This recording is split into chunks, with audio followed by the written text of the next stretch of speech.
দ্বিতীয় দিন কিন্তু আমরা এখন নেমে গেছি ঝড়খালিতে। ঝড়খালিতে নাকি বাঘ দেখা যায়, আর ভিতরে গিয়ে দেখবো সত্যি বাঘ দেখা যায় কিনা। আমরা কিন্তু বেরিয়েছিলাম সকাল 7:30টার সময়, 3টে জায়গায় ঘুরেছি। প্রথমে কিন্তু আমরা চলে গেছিলাম সজনেখালিতে, সুদর্ণখালিতে, তারপরে গেছি দোবাকিতে, এখন এসেছি ঝড়খালিতে। আর এখন কিন্তু বাজে দুপুর 1টা, আর এখন আমরা ঝড়খালিতে এসে ভেতরের দিকে যাচ্ছি, মানে যেখানে বাঘ দেখা যাবে। বান্ধবী যেতে যাচ্ছে না, কারণ এখানে বানরগুলো খুব খারাপ। 2 বছর আগেও কিন্তু এই কাঠের ব্রিজটা থেকে সবাই যাতায়াত করতো, আর ওই কাঠের ব্রিজটা বন্ধ হওয়ার পরে এখানে একটা ব্রিজ তৈরি হয়েছে। আচ্ছা বান্ধবী, এই জায়গাটার নাম ঝড়খালি কেন দেওয়া হয়েছে? এই কারণ এখানে ঝড় বৃষ্টি বেশি হয়, তার জন্য এই জায়গাটার নাম ঝড়খালি। আর এখানে যারা ঘুরতে আসে তাদের জন্য কিন্তু অনেক দোকানপাট রয়েছে, তোমরা চাইলে মন চাইলে এখান থেকে বাড়ির জন্য অনেক কিছু কেনাকাটা করে নিয়ে যেতে পারো। ভাবছি বাড়ির জন্য মধু নিয়ে যাবো। তোর মুখে একটু মধু দিস। আমার একটা দিদি বাড়ি আছে ঝড়খালিতে, কিন্তু ওকে আমি বলি যে তুই গেলে আমাকে নিয়ে যাস, কিন্তু আমাকে নিয়ে আসে না। তোর তো সুন্দরবনে দিদির বাড়ি আছে, আমার তো কেউই নেই রে যে আমি আসবো। তোর দিদি মানে আমার দিদি, আসতেই পারিস। এই যে আমি তোরে নিয়ে আসলাম, সে তোর সোর্সে আমি আসছি, কিন্তু তুই যে বললি এসেছি। দিদির বাড়ি, তো আমার দিদির বাড়ি নয় তো আমার আসা হয় না। তুই এসছিস আর আমি এসছি। বান্ধবী এতগুলো কি রে এগুলো? সুন্দরবনে এত প্রকারের কাঁকড়া পাওয়া যায়, সেইগুলো আর কি বোর্ডে লাগিয়ে দিয়েছে।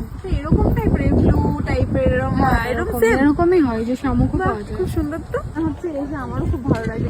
আমরা পৌঁছাতেও পারলাম না, খালি ফটো তোলা শুরু করে দিয়েছে একদম। আর দেখো একটা বড় দিয়ে দিয়েছে, এ তো নেয় না, খালি ঢং করতেই নিয়ে আসে। পরে আমাকে ব্যাগের মধ্যে আমার থেকে তোর জিনিসই বেশি রে।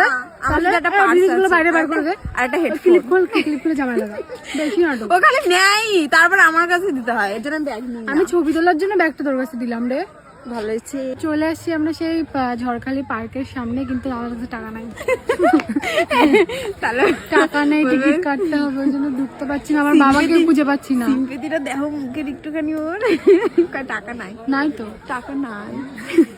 বান্ধবী এত বড় লোক 30 টাকা দিয়ে একটু ভেতরে ঢুকাতে পারছি না, একটু বড় লোকের চাল যায় না। হ্যাঁ, ওরে দিলেও কোনো, খালি আমরা শাশুড়ি কয়। দেখাবো বাঘ দেখাবো, হরিণ দেখাবো। আমি তো শুনলাম লঞ্চের দাদা বললো ভেতরে নাকি 2টো শুটকো বাঘ আছে।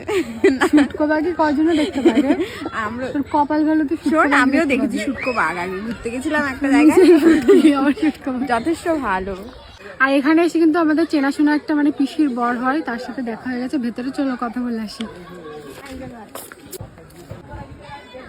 ভেতরে কত সুন্দর বাবা, আমি ভেবেছিলাম দেখার মতন মানে কিচ্ছু নেই, কিন্তু অনেক কিছু আছে। অনেক কষ্ট করে ঢুকলাম, মানুষ যে কষ্ট করে না, মানে ইনি আমাদের চেনা জানা, মানে আমাদের পাড়ারই একটা পিসির সাথে না বিয়ে হয়েছে, মানে বাড়ির পাশে। আমরা করেছিলাম যে ভেতরটা কেমন লাগবে, কিন্তু আমার ভালো লেগেছে। এবার তোর কেমন লেগেছে বল? আমার ভালো লাগছে।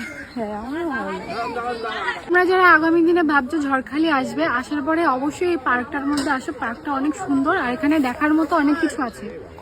কি রে বিথি, তুই কি বলেছিলি এখানে নাকি বাঘ আছে? কিন্তু বাঘ তো দূরের কথা, এখানে তো কিছুই দেখতে পাচ্ছি না। তুই দেখতে পাচ্ছিস কি? আমি তো খালি গাছ আর গাছ, খালি গাছ আর গাছ। আমি তো ভাবছি কি আমি ইংলিশ বলবো না, তাও বলে ভুলভাল ইংলিশ বলে ডিসকাস্টিং বললাম। আমি কি ভুল বলছি? আবার বল। না, ডিসকাস্টিং। ডিসকাস্টিংটা কি? তো তুই কি বললি? ডিসকাস্টিংটা কি?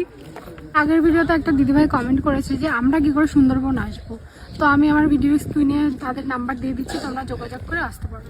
আর তোমরাও আসলে আসতে চাও, কারণ এখানে প্রচুর ডিসকাউন্ট আছে। বিথিকার নাম নিলে তো আরো ডিসকাউন্ট থাকবেই। পেছনে আরো ঘোরার জায়গা আছে, পুরো পার্কটা ঘুরে দেখতে গেলে 30 থেকে 40 মিনিট সময় লাগবে, কিন্তু যে আমাদের হাতে তো সময় নেই দেখার মতো, তাই আমরা চলে যাচ্ছি।